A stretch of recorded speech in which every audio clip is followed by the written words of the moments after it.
आज परमेश्वर के वचन से लूका रचित सुसमाचार से पढ़ा है और इसमें जो गडरियों की कहानी है उस पे हम लोग आज मनन करने वाले हैं। हमारे जो मनन का विषय होएगा कि प्रभु परमेश्वर अपने लोगों को किसी न किसी रीति से सुसमाचार जरूर पहुंचाता है। ये खास रीति से इस विषय के चारों तरफ आज हम बातचीत करेंगे। और जब हम इस कहानी को देखते हैं तो इस कहानी में क्या हो रहा है, गडरिये हैं जो जंगल में अपनी भेड़ बकरियों के साथ जैसे रात को सबको इकट्ठा करके बाड़े में बंद करके सो जाते हैं, उस तरह से रुके हुए हैं। और तब क्या होता है, एकाएक स्वर्गदूत वहां आ जाते हैं, गाना गाने लगते हैं। अब अचानक से रात को आप सो रहे हो, वो भी जंगल में, और कोई चमकदार चीज एकदम से आपके पास चमके, चाहे वो गाना ही गाए, फिर भी परेशान तो हो ही जाओगे, है ना। वो गाना गा रहे हैं, अच्छी बात है, थोड़ी देर लगेगी समझने में कि ये हमें नुकसान पहुंचाने नहीं आए हैं। तो स्वर्गदूत वहां गाना गाने लगते हैं, पूरा झुंड आ जाता है स्वर्गदूतों का, और फिर उनको खबर देते हैं कि तुम्हारे लिए एक बालक उत्पन्न हुआ है। ये पहली बार नहीं मिल रही थी खबर। तुम्हारे लिए एक बालक उत्पन्न हुआ है। 800 साल पहले यशाया ने भविष्यवाणी के तौर पर, भविष्यद्वक्ता ने ऑलरेडी बता दिया था कि तुम्हारे लिए एक बालक उत्पन्न होएगा।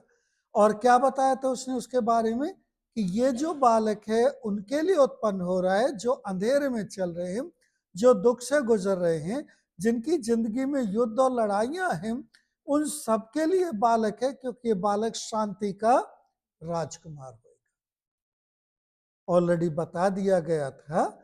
जब इन सुसमाचारों में हम लोग पढ़ते हैं तो यूहन्ना जो बपतिस्मा देने वाला है, यूहन्ना बपतिस्मा देने वाला, उनको यीशु मसीह के बारे में थोड़ा कंफ्यूज था, तो उसको खबर भेजता है, पूछता है कि हम किसी और का इंतजार करें या तू ही है, जो मत्ती रचित सुसमाचार उसके 11वें अध्याय में मिलता है।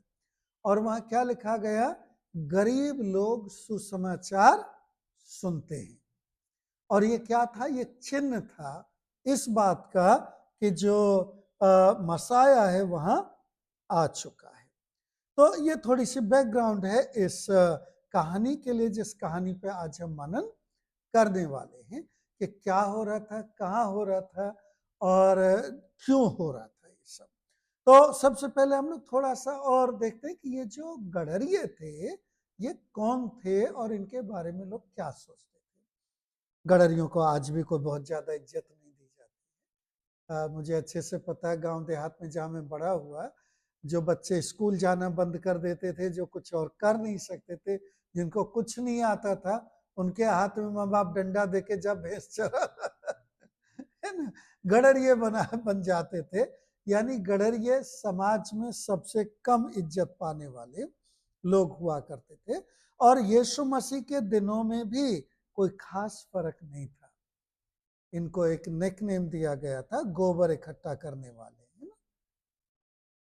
अजीब लगता है ना, लेकिन गडरियों की स्थिति वैसी ही थी।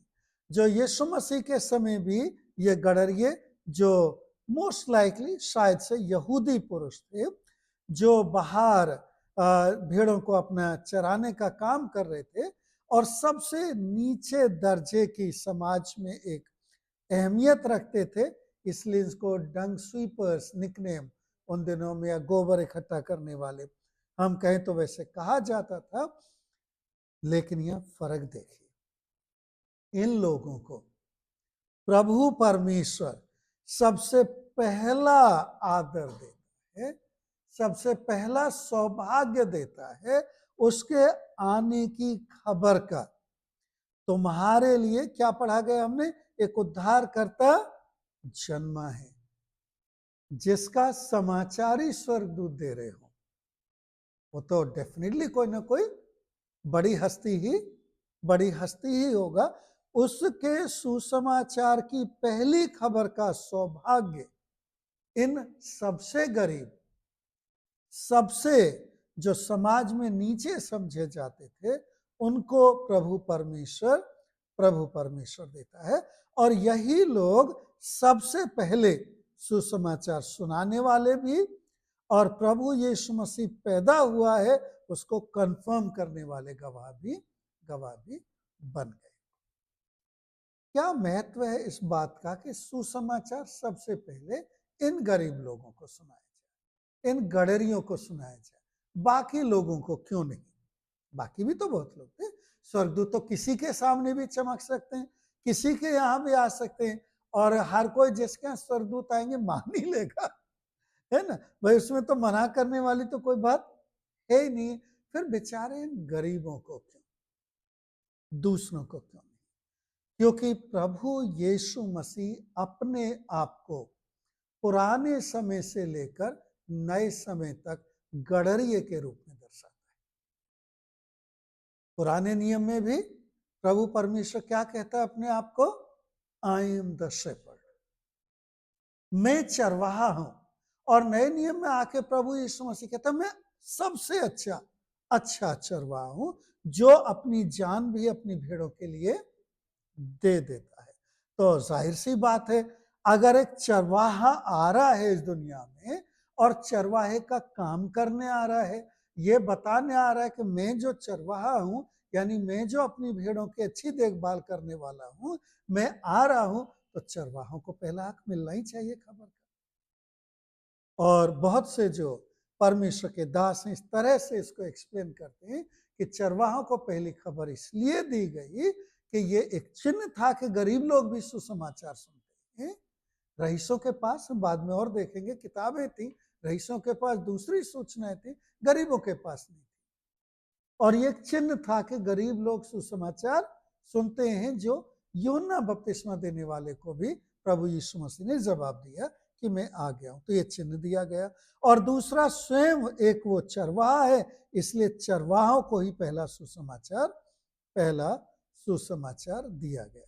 तो हम लोग अब ये सवाल उठा सकते हैं कि भाई जो दूसरे पढ़े लिखे या बड़े लोग थे इज़राइल में, यहूदा में, यरूशलेम में, उनको क्यों नहीं? ऐसा नहीं है कि उनको खबर नहीं थी, उनको भी खबर थी। जहां तक मुझे पता है पिछले इतवार को आपने बुद्धिमान लोगों के बारे में सुना, समझा। ये जो बुद्धिमान लोग थे दुनिया के दूर दूर के देशों से आए थे, लेकिन कहाँ आए थे? यरूशलेम आए थे। तो यरूशलेम में किसके पास आए थे? राजा के पास। तो खबर किसके पास पहुंची? राजा के पास। राजा ने किसको बुलाया? जो उस समय के पंडित पुजारी थे, उनको बुलाया, कहा भाई ये खबर पहुंचिए, क्या ये सच है? और उन्होंने तुरंत से अपने किताबें खोल के क्या बताया? बिल्कुल सच है, ये बिल्कुल सच है कि बैतलहम में पैदा होने वाला। तो परमेश्वर ने क्या करा? आसमान के चिन्ह बदले, तारों की चाल बदली, तब तो बुद्धिमान लोग पहुंचे, ज्योतिषी लोग पहुंचे। और जो किताबें लिखी गई थी उन किताबों में लिखवाया, तभी तो शास्त्री लोगों को पता था। तो ऐसा नहीं है कि परमेश्वर ने सिर्फ गरीबों को ही बताया था और बाकी लोगों को नहीं बताया, उनको उनके तरीके से बताया था, जो जो जिस तरीके से समझ सकते थे। गरीब अनपढ़ लोगों के पास किताबें नहीं होती, तो उनको तो कोई ना कोई आके ही बताएगा। तो स्वर्गदूत आए बताया। राजा के पास इन बड़े लोगों के द्वारा, जिनको खुद भी राजा कहा जाता है, कई बार क्या कहते हैं, राजा लोग आए थे, क्योंकि ये बहुत इंपॉर्टेंट लोग थे। जरूरी नहीं किसी राज्य के राजा हो सकता है कि प्रधान हो, बड़े लोग हों। और जो सबसे पढ़े लिखे लोग थे उस समाज में, उनके द्वारा भी कंफर्म कराया कि हाँ भाई मसीहा आ चुका है। तो ऐसा नहीं है कि जी परमेश्वर ने सिर्फ गरीब लोगों को बताया, बल्कि बुद्धिमान, राजा और हर तरह के लोगों को उनके उनके तरीके से ये खबर दी। अगर हम एक दो लाइन में कहें कि क्या हम यहाँ से सीखते हैं, तो हम सीखते हैं कि प्रभु परमेश्वर के जन्म की खबर, the good news of the birth of saviour Jesus, the light of truth and hope and the good shepherd is given to those who live in gloomy hopelessness of life. ये जो खबर है, ये खबर हर उस जन के लिए थी और उस हर जन को दी गई जो सच्चाई से दूर, अंधेरे में, चिंताओं में, परेशानियों में रहते हैं, जिनका जीवन दुख में है, यानी वो सब लोग जो ना सिर्फ दुनिया के बल्कि आत्मिकता के अंधकार में रहते हैं, किसी न किसी तरह से उन सबको ये खबर दी गई, पहुंचाई। लेकिन पाप के कारण से जो अंधेरा हमारे जीवनों में छाया होता है, जो हमारे जीवनों में चाहे वो सिंबॉलिक हो या वास्तविक हो, जो अंधेरा छाया रहता है, उसके कारण से इस किसी भी तरह की खबर को हम लोग स्वीकार नहीं कर पाते, समझ नहीं पाते और उसके लिए चल नहीं पाते, जिसकी वजह से क्या होता है, हम परमेश्वर के उस अनुग्रह के आनंद से महरूम रह जाते हैं, वंचित रह जाते हैं, जो इस सुसमाचार से हमें मिलना चाहिए। तो क्या करें हम? आइए हम लोग अपने पापों को, क्योंकि पाप ही रोकते हैं, हम अपने पापों को मानकर स्वीकार करके इस अच्छी और सच्ची खबर को जो मुझे और आपको और जो मेरे और आपके लिए दी गई है, माने और उस उजाले की तरफ चले। क्या सीखते हैं हम यहाँ इस कहानी से?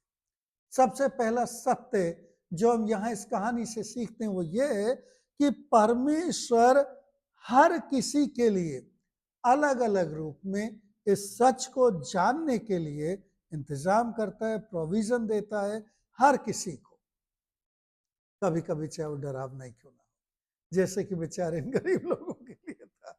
एकदम से उजाला चमका, स्वर्गदूत आए, गाना गा रहे, मैं होता तो डेफिनेटली बहुत डर जाता और ये लोग भी बहुत डर गए होंगे। प्रभु परमेश्वर ने उनको वहां वो सुसमाचार, क्या सुसमाचार? इन गडरियों को, इन गडरियों के गड़रिये का सुसमाचार कि इनके लिए कोई आ गया है। इनका जो सिंबॉलिक अंधेरा है, क्योंकि सिंबॉलिसिटी आप देखिए, रात के समय आ रहे हैं, रात का समय है, वो समय है जब गडरिये काफी डरते थे, क्योंकि भेड़ों को तो बाड़े में बंद कर दिया, लेकिन भेड़िया या दूसरे जो जानवर हैं ज्यादातर कब शिकार करते हैं? रात को शिकार करते, पहरा देना था। मैं नहीं सोचता कि शायद ऐसे चद्दर तान के सो रहे होंगे, शायद कुछ सो रहे हो, लेकिन कुछ लोग इनमें से पहरा भी दे रहे होंगे। वो समय जो डर का समय होता है, परेशानी का समय होता है, उस समय पे उनको ये समाचार दिया गया, डरो मत। क्यों? क्योंकि तुम्हारे लिए एक बालक उत्पन्न हुआ है। और जब हम इस संदेश को, जहां ये यशाया में भविष्यवाणी के तौर पे कहा गया था, वहां देखते तो वहां क्या कहा गया था? इसी तरह से 9वां अध्याय खुलता है, जो लोग अंधियारे में चल रहे थे उन्होंने क्या देखा? उजाला, उजाला देखा। और फिर आगे पूरी डिटेल में हमें बताया कि जो युद्ध में थे, जिनके जो कपड़े थे खून से लथपथ थे, वो सबको आग में जला दिया गया, क्योंकि एक बालक दिया गया, और वो बालक का नाम क्या है? शांति का राजकुमार। प्रभुता उसके कांधों पर होगी। वो जो बेइज्जत थे, वहां अगर आप डिटेल में पढ़ेंगे यशायाह में, तो वहां मिलेगा जिनकी कोई इज्जत नहीं थी, उनको क्या दिया गया? आदर दिया गया, सत्कार दिया गया। क्यों? क्योंकि हमारे लिए एक बालक उत्पन्न हुआ। और अगर थोड़ा सा और उस कॉन्टेक्स्ट में जाए, जो भविष्यवाणी पूरी हो रही है यहाँ उसके, तो हमें पता चलेगा कि राजा आहाज जो था, उसके समय में जो लड़ाई करने के लिए राजा आ रहे थे, और जब जो यहूदा का देश है वो बहुत डरा हुआ था, उस समय यशायाह भविष्यद्वक्ता ये संदेश भेजता है और उस समय कहता है हमारे लिए एक बालक दिया गया।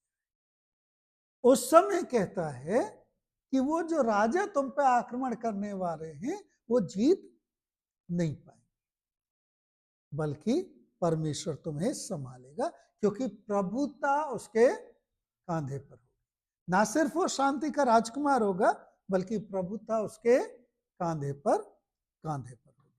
और यहां इस कहानी में खासकर उसमें से एक सेक्शन के लोग, यानी जो सबसे गरीब थे, जो अंधेरे में थे, जो अनपढ़ थे, जिनको समाज में शायद ही कोई पूछता, शायद ही ये खबर उन तक कोई पहुंचा था, उन तक ये खबर परमेश्वर सबसे पहले पहुंचा रहा है। जैसे एक बात कही गई, जो सबसे पिछड़े होंगे वो सबसे आगे कर दिए जाएंगे। बाकी लोगों को भी खबर मिली, लेकिन इनको सबसे पहले मिली।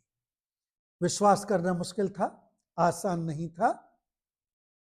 एक ऐसा बच्चा जिसके लिए इतना सेलिब्रेशन हो रहा हो, कहां मिलेगा वो? उनको कहां बताया गया? चरनी में, कपड़े में लिपटा हुआ। कमाल की बात है। स्वर्गदूत आके गाना गा रहे हैं, इतना बड़ा अनाउंसमेंट हो रहा है, और ये बच्चा महल में नहीं होगा, कहां होगा? अगर महल में होता तो इन बेचारे गडरियों को कौन घुसने देता? हेरोदेस के महल में होता तो इनको तो दरवाजे से ही भगा देते। God made the provision for these people to meet him. परमेश्वर ने ये इंतजाम करा कि गरीब से गरीब लोग उससे मिल सकें। सुसमाचार सिर्फ अच्छे बड़े धार्मिक या रईस लोगों की प्रॉपर्टी नहीं बना। परमेश्वर जब जमीन पर आए तो सबसे पहले वो सबसे गरीब और सबसे मजलूम लोगों को मिला।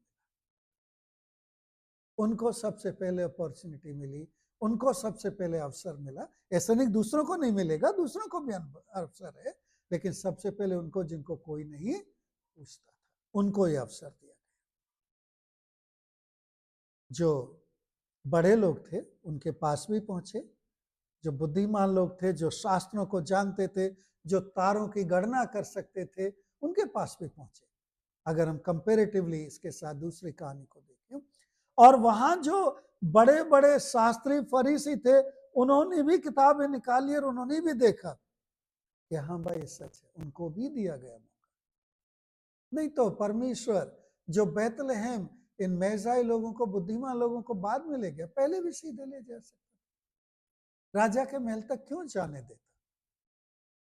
क्योंकि अवसर उनको भी मिलना था कि वो भी जाने, अवसर उनको भी मिलना था कि वो भी जाने, लेकिन उन्होंने इसको गंभीरता से नहीं लिया। इन चरवाहों ने गंभीरता से लिया, ये गए, लेकिन पढ़े लिखे बड़े लोगों ने गंभीरता से नहीं लिया। God makes provision for everyone to hear the gospel in His grace, but many of us don't take it seriously. दूसरी बात क्या सीखते हैं? The provision of the proof for trusting the good news. परमेश्वर ने खबर ऐसे ही नहीं भेज दी थी, बल्कि परमेश्वर ने अपनी तरफ से रीजनेबली जो सबूत दे सकता था, सभी के लिए बराबर सबूत वो दे। अब ये जो बेचारे गरीब लोग थे, उनके लिए क्या सबूत था? तुम जाओ, तुम एक बच्चा मिलेगा, चरनी में है, और स्वेडलिंग क्लोथ्स, खासकर वहां कहा गया उनमें लिपटा हुआ मिलेगा। अब बच्चा आमतौर पे कपड़ों में ही लपेट के रखते हैं, हमेशा नहीं, गरीब लोग कभी कभी नहीं रख पाते। ऐसे गरीबी में भी लोग होते हैं जिनको पास हमेशा नहीं होते कोशिश। लेकिन यहाँ एक खास बात है, मैं एक किताब में पढ़ रहा था कि जो स्वेडलिंग क्लोथ्स हैं, ये खास एक टर्म है, और ये टर्म उसके लिए है कि जैसे खानदानी कपड़ा होता है ना, कोई कई होता है, तो खानदानी कपड़ा जो खानदान में चलता रहता है कि जब अगला बच्चा होगा तो उसमें लपेट के रखा जाएगा, ये वैसा एक कपड़ा था। कंफर्म 100% नहीं पता है, लेकिन बहुत से इतिहासकारों का कहना यह है कि मरियम और यूसुफ दाऊद के खानदान से, रॉयल फैमिली से आते थे, और एक खास कपड़ा था जो उनके खानदान में चला आ रहा था, क्योंकि यहूदी लोग जीनियोलॉजी को बहुत बहुत मानते थे और खास रीति से उसका आदर करते। इन लोगों के लिए यह सबूत था कि उस खास कपड़े में लिपटा हो गया बच्चा। चरनी में होगा, पहुंच सकते हो, कोई दरवाजे पर गार्ड नहीं होगा रोकने वाला, गरीबी में है, वो सब है, लेकिन उसका जो कपड़ा है जिसमें लिपटा है, वो चिन्ह है तुम्हारे लिए। सी आप उसमें पढ़ेंगे तो उसमें क्या लिखा? तुम्हारे लिए ये चिन्ह होगा। क्या चिन्ह होगा? तुम्हें एक बच्चा, हिंदी ट्रांसलेशन में तो सिर्फ क्या लिखा, कपड़े में लिपटा मिलेगा, लेकिन वो तो क्या चिन्ह है, कुछ चिन्ह थोड़ी बना, कपड़े में तो हर बच्चा लिपटा होता है। अंग्रेजी में या इब्रानी या ग्रीक भाषा में जब पढ़ते हैं तब वो टर्म हमें थोड़ा सा समझ देती है कि स्वेडलिंग क्लोथ्स में वो चिन्ह है उनके लिए जिस कपड़े में वो लिपटा हुआ है, और बच्चा चरनी में है, वो अपने आप में एक चिन्ह है। दोनों तरह से हम लोग देख सकते हैं। ऐसा नहीं है कि परमेश्वर ने सिर्फ इन गरीब लोगों को, अंडर प्रिविलेज लोगों को, सिर्फ इनको ही चिन्ह दिया था। जो बड़े बुद्धिमान लोग थे उनके लिए तो पूरा आसमान बदल दिया, तारों की गति बदल दी थी। जो जिस तरह से सबूत समझता था, शास्त्री और फरीसी लोगों के लिए वो मूसा की व्यवस्था को और भविष्यद्वक्ताओं को इतना मानते थे कि उनके खिलाफ एक शब्द भी सुन नहीं सकते थे, और अगर कोई कुछ भी ऐसा कह देता तो उसको मार डालने तक की नौबत पे आ जाते। उनको सबूत वहीं से दिया। उन्होंने किताबें खोली और किताबें खोलते ही उनको क्या लिखा मिला, बैतलहम शहर में उस बच्चे को पैदा होना। तो तीन अलग अलग सबूत, गरीब लोगों के लिए गरीबों वाला सबूत, जो तारों की गणना करते थे ज्योतिषी उनको आसमान का सबूत, और जो किताबों में भरोसा करते थे उनको किताबों का सबूत। But God did not leave anybody without A reasonable. Problem क्या है, तारा देखने वालों ने तारों की बात पे विश्वास कर लिया, गरीब लोगों ने उस कपड़े पे, उस बच्चे पे विश्वास कर लिया जो चरनी में पड़ा हुआ था। स्वर्गदूतों ने जो आके बताया, जो चिन्ह दिया गया, लेकिन जिन्होंने किताबों में पढ़ा था उन्होंने उन किताबों के ऊपर विश्वास नहीं करा। तीसरी और आखिरी बात हम क्या सीखते हैं, स्वर्गदूत आए, उन्होंने मनाया, पहला क्रिसमस तो उन्होंने ही मनाया, सबसे पहली कैरल सिंगिंग तो उन्होंने ही गाई थी सबसे पहला गीत तो स्वर्गदूतों ने गाया। जब यीशु मसीह पैदा हुआ तो सबसे पहली कैरल सिंगिंग आसमान में हुई, स्वर्गदूत आए, उन्होंने गाना गाया, और सबसे पहले सुनने वाले सबसे गरीब अनपढ़ लोग गडरिये थे, जिनके सम्मान में कैरल सिंगिंग हुई, उनके लिए हो गया। वो लोग आगे, उन्होंने देख भी लिया। जो बुद्धिमान लोग थे उन्होंने आसमान की चाल को देख लिया, और उन्होंने भी आके वहाँ लगभग 2 साल, जैसे हम जानते हैं बाद में, आके वो भी मिल लिए, उन्होंने भी देख लिया, और उन्होंने भी अपना जो भेंट चढ़ानी थी भेंट चढ़ा दी। लेकिन जो शास्त्री और फरीसी लोग थे वो 2 साल पहले जब खबर उनके पास थी, और 2 साल बाद जब ये पहुंच गए और जब आज्ञा दे दी हेरोदेस ने कि वहां के सारे बच्चों को मार डाला जाए, तब भी इनमें से कोई न खड़ा हुआ और ना ही वहां पहुंच के, कितनी बड़ी आज्ञा है कि बैतलहम के हर उस बच्चे को जो 2 साल या उससे छोटा है मार डाला। ये छोटी खबर है, इन्हीं के सामने से निकली, फिर भी लोग नहीं गए कि भाई उनमें एक मसीहा भी तो है। परमेश्वर ने उसको पहले से मिस्र भेज दिया था, परमेश्वर ने पहले से बचा दिया था, लेकिन ये बात इनको तो नहीं पता। इनको तो ये पता है कि बैतलहम में पैदा होना है, और बैतलहम की आज्ञा निकल रही, उसको मार दिया जाए। इतनी स्ट्रेंज है ना। प्रभु परमेश्वर आनंद मनाने का समय देता है, लेकिन वो अगर भरोसे के साथ ना चला जाए तो हमारी जिंदगी में आनंद को लेकर नहीं आ पाता। तो क्या हुआ इन गडरियों के साथ, खास रीति से जो हम कहानी देख रहे हैं, ये आते हैं, इस बच्चे को देखते हैं और खुशियां मनाते हैं। तो इन्होंने फिर मरियम और यूसुफ को बताया कि भाई उन्होंने स्वर्गदूत देखे, उन्होंने ये खबर कहां से पाई, और फिर बाकी लोगों को भी बताते चले गए।